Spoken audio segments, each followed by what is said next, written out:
გაერთიანებული ერების ორგანიზაციამ განაცხადა, რომ ღაზის სექტორში მცხოვრები პალესტინელები რამადანის პირველ დღეს მძიმე პირობებში, სახიფათო თავშესაფრებში ან ღია ცის ქვეშ აღნიშნავენ. მათ შეზღუდული აქვს წვდომა აუცილებელ პროდუქტებსა და მომსახურებაზე.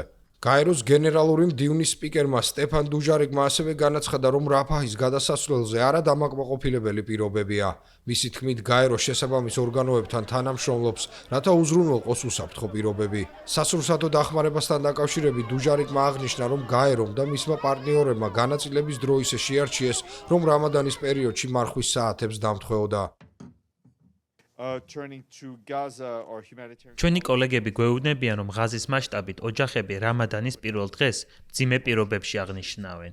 ისინი ან სახიფათო თავშესაფრებში არიან, ან ღია ცის ქვეშ.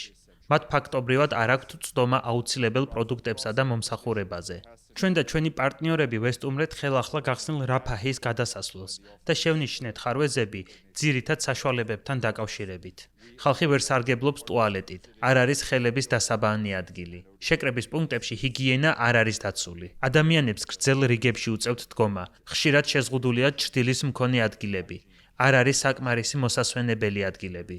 შეზღუდული შესაძლებლობის მქონე პირთა ეტლების ნაკლებობაა. რაფაჰში მისასვლელი გზაც მოსაწესრიგებელია. განსაკუთრებით რთულია იმ პაციენტების მდგომარეობა, რომლებსაც სამედიცინო ევაკუაცია სჭირდებათ. ჩვენ თანამშრომლობთ შესაბამის ორგანოებთან, რათა უზრუნველყოთ, რომ პირობები უსაფრთხო და შესაბამისი იყოს. ჩვენ და სურსათის უვნებლობაზე მომუშავე პარტნიორებმა ასევე შევცვალეთ საკვების განაწილების დრო, რათა უკეთ შეესაბამებოდეს რამადანის დროს მარხვის საათებს.